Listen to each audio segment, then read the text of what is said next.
Hello! When you're in London, the most kind of obvious, conventional place to go to is perhaps Buckingham Palace.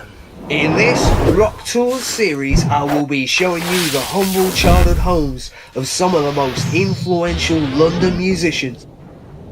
Many Londoners were made homeless during the World War II bombing raids.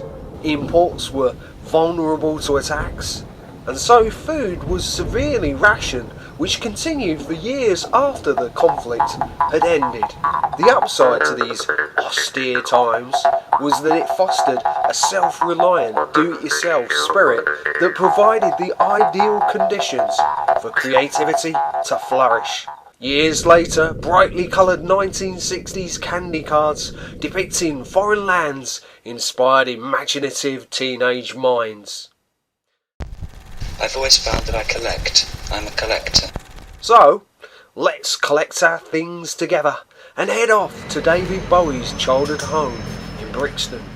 Inspired by the Surrealists and William Burroughs, Bowie literally tore up the rulebook when he famously cut up words and phrases from magazines and diary entries and just randomly recombined them to create the lyrics to many of his hit songs.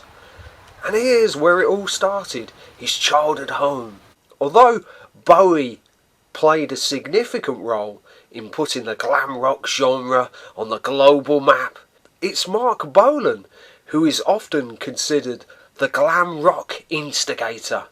So let's jump on the train and see if we can hunt down the childhood home of another legend who inspired generations of British rock stars. Thanks to the growing popularity of colour television, the strange, glitzy Bolan was seen as a music messiah in a dull and disillusioned 1970s Britain. Here's his house at number 25, complete with a commemorative plaque for Marc Feld, aka Marc Bolan. Here's one of rock music's most underrated British invasion bands, the Kinks. They were so rock and roll they were even banned from the USA. Davies launched 1,000 bands with his distinctive power chord sound, and Ray Davies unleashed his subversive humour, turning the most mundane parts of everyday life into beautiful, timeless songs. And this is where the Muswell Hillbillies were born, at 6 Denmark Terrace.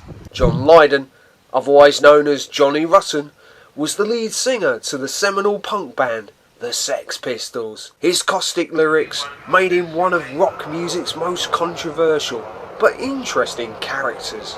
He championed the DIY style of music that was accessible to everybody, a music that became known as punk rock.